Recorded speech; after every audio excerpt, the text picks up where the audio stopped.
กับสิ่งต่างๆที่น่าสนใจเกี่ยวกับโลกของเรานะคะค่ะและในวันนี้นะคะพวกเรานะคะจะมาพูดเรื่องพายุและมรสุมกันค่ะ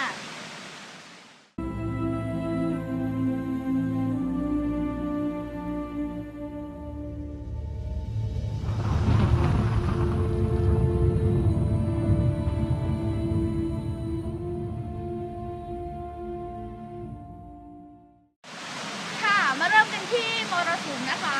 มรสุมเป็นการหมุนเวียนของลมที่พัดตามฤดูกาลค่ะคือลมประจำฤดูนะคะเป็นลมที่มีทิศแน่นอนสม่ำเสมอค่ะเป็นเหตุที่ทำให้เกิดลมในทิศทางตรงข้ามนะคะลมมรสุมที่มีกำลังแรงจัดที่สุดได้แก่ลมมรสุมที่เกิดขึ้นในบริเวณภาคใต้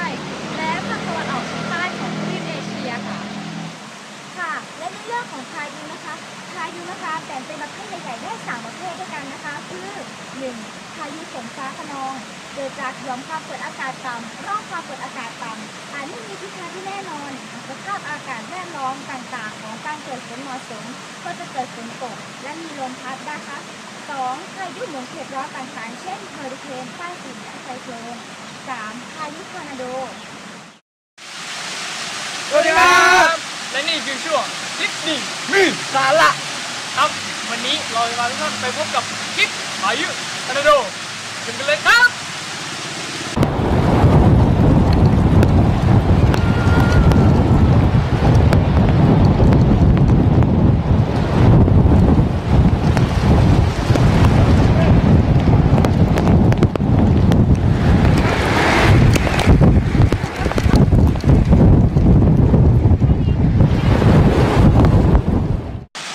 ส่วนคลิปที่ผมจะพาทุกท่านไปดูนะครับคือคลิปที่ใต้ฝุ่น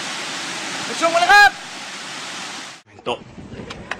8チームが熱戦を繰り広げていました。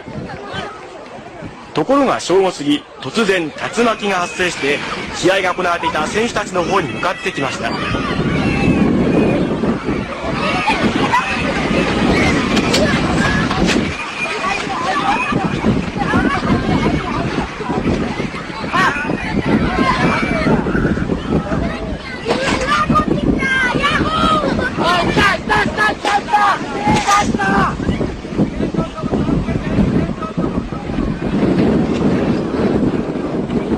ผม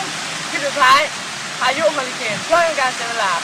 มาชมกันเลยครับ 30 feet high. Here's what this can look like. This ship was cruising off the coast of Spain in 2005 when a freak wave more than 70 feet tall crashed into the cruise liner, reaching the 10th floor. Right now, there appear to be 5 cruise ships in the waters that Sandy is churning. We are navigating through some serious weather, but we're not experiencing any issue. The vessel is very capable. 30 to 40-foot waves as it went through the Drake Passage. We're lucky to be here, happy to be here.